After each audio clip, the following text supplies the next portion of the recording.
Yo, what is up everybody, and welcome back to another NBA 2K16 Pro-Am game.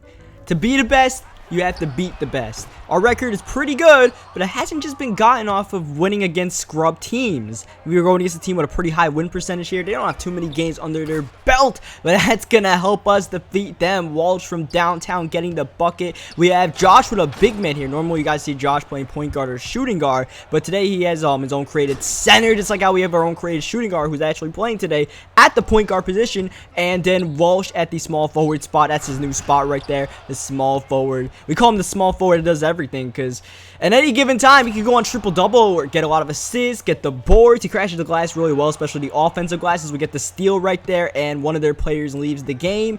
And then we got ourselves, even though we have a shooting guard, we're playing point because shooting guards, if there's no point guard on the court, end up being point guards. The weird thing was, this team didn't have a point guard. Usually, pretty much any Pro-Am team you run into, as Walsh throws it down right there, has a point guard with them. But these guys didn't have one. As you see, we're reading the passing lanes very well right now, getting the steal, and Walsh is eating early on in this one, especially with the slam dunk, and we are eating with the steals defensively, and then we feed Walsh offensively. That two-way game, and then of course Josh in the paint. Look at that defense right there. Get that out of here. Not in my house. As we run the break corner three, put it up, and you know it's going in because it's a perfect release. We are rolling right now. It's only three of us playing right now, but we are all in sync. Corner three again. Perfect release, but it doesn't go in. That one hurt. That one kind of sucked, but it's all good because Walsh is on fire. After during the halftime, charades in the locker room, they're gonna have to find a way to cool off our boy Walsh because he's killing them right now. We almost have double their points. You see Josh in the paint with a good 81% shooting. Pretty much anyone that touches the ball probably going in, as we get ourselves yet another steal. Waiting, and look at the trailing big man throw it down. Glitchy dunk right there, and we now have more than half of their points. They only have, I believe, 2 people left in this game, so we're kind of messing around putting shots up. I don't know if you guys have seen the NBA playoffs lately.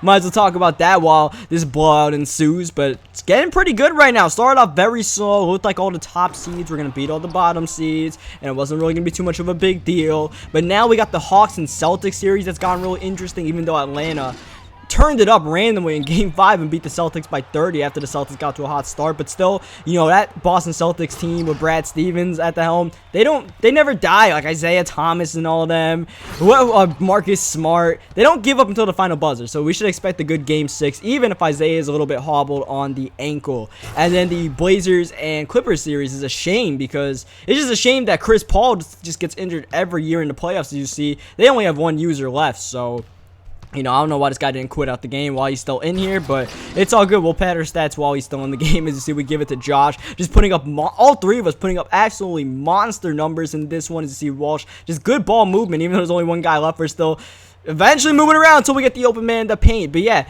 it's a shame Chris Paul just gets injured every year in the playoffs, because he is probably the best point guard of our generation as far as the past 10 years. Obviously now Curry and Westbrook are the new generation, but overall these years, Chris Paul's point guard, and he just can never even get to the conference finals. So now as we throw up the oop, and that's going to solidify the win here. Looks like the Blazers are going to win that series, and then who knows what's going to happen in the Warriors series. Obviously the Warriors would be the favorite. Even if Curry doesn't play, it should be a pretty good series. But with this Blazers team, man, they've been written off all year long if we get a perfect release, almost scoring 100 points in this one as a team. Yeah, the Blazers have been written off to not make the playoffs, not beat the Clippers. And, you know, you never know. Mason Plumlee on triple-double or whatever game nowadays. Playoffs are getting interesting. And then, of course, OKC versus Spurs in the second round. It's going to be one hell of a semifinal series as we drive to the paint. And one more dish to big man right there. Give us 95 points. That gives us a 20 points, 22 assists. You see Josh with a cool little 37 and Walsh with a nice little 33 and 7 assists. Josh also got, I believe, 3 blocks instead over there. And once again, to be the best, you have to beat the best. So we're going against a 71% win team. And this team has a lot more games underneath their belt as we turn it over. Once again, same setup. We're at point with our shooting guard, Walsh at small forward, and Josh with the big man. We already won that last game. I believe these games were playing the same day, so we have a little bit of momentum, a little bit of a rhythm, and it continues as Josh finishes in the paint right there. We had an OKC Spurs series. That one should be fun. Definitely should be fun. Then You got Cavaliers and most likely Hawks coming up soon.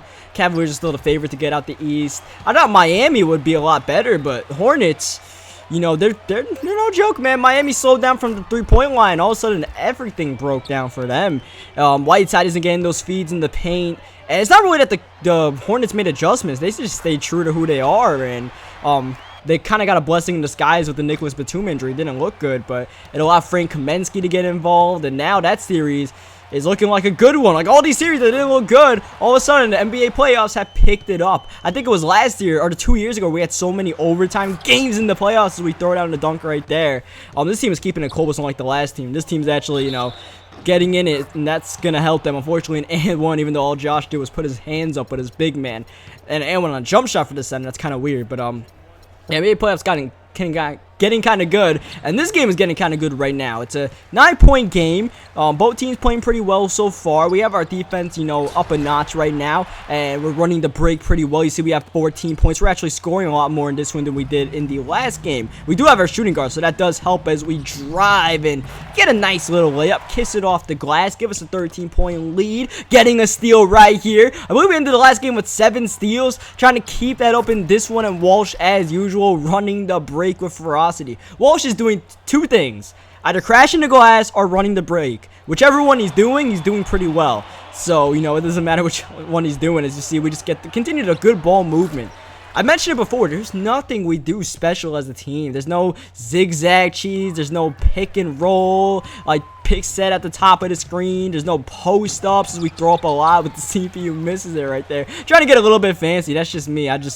I like the fancy plays as we try to get the steal right there, but we couldn't get it. And it kind of cost us right there. And it's keeping this team in the game. You see they're going to move the ball. They take a contested 3, but it falls down and makes it a 6-point game. But once again, nothing fancy, just good ball movement. And that can help you win games. You guys have seen the San Antonio Spurs win championships like that, especially the one they won against Miami a couple of years ago. Even the Warriors, as you see this guy in the post right here, going to lose the ball. A little bit too much time in the post. Got to be a little more decisive than posting up nobody as he did as Walsh. That was very decisive despite the whole team being on him. Just drained that 3. He's having another big game. We're having another big game on the defensive end, even crashing the glass, finding the big man, throwing it down, and we are on a big run. It's a, what, 3-12 run or something like that. Deep 3, bang! And one right there. I believe one of our players is going to the line. It might be Josh, who is boxing out. As you see, we got 21 in this one, 8 assists, working on a big double-double. That's going to help. Walsh in the paint, got the dunk to go. That's yet another steal for us. Actually, this might be the game where we got 7 steals. As you guys see, we have 6 right now, probably, as we pull up a 3. Perfect release in rhythm. And by the way, check Josh's stat line really quick, because the big man just got a triple-double with 11, 10, and 10. Josh, even though he's a center, he's got that guard game in him as we throw it down right there, and we're just padding the stats right now. Just a big triple-double for Josh. So, him playing as a guard most of the time gives him the idea to make those passes as a big man rather than just, throwing it down every time as we cut to the paint. A little give and go, just a little bit too easy right there. We're actually the leading scorer even though we're at point, partially because our center, decided to go on triple-double as Walsh pulls up the 3. Walsh is on fire in this game once again from 3, and that's going to help us solidify a victory. So, hope you guys leave a like on this video if you guys enjoyed the game. As you see, this guy fouls out. Just absolute insult to injury. I think one of the dudes just quit, and you guys see that guy didn't quit. He just legitimately fouled out of the game. But yeah, leave a like in the video if you guys enjoyed these 2 ass kickings. Let me know what you guys think about the NBA playoffs, because it's getting good. Unfortunately, part of it's because of injuries, but nonetheless, we're getting some drama. So yeah, so I'm subscribed for more NBA 2K16 Pro-Am, and probably gonna bring my career back eventually. And until then, I'll catch you guys next time.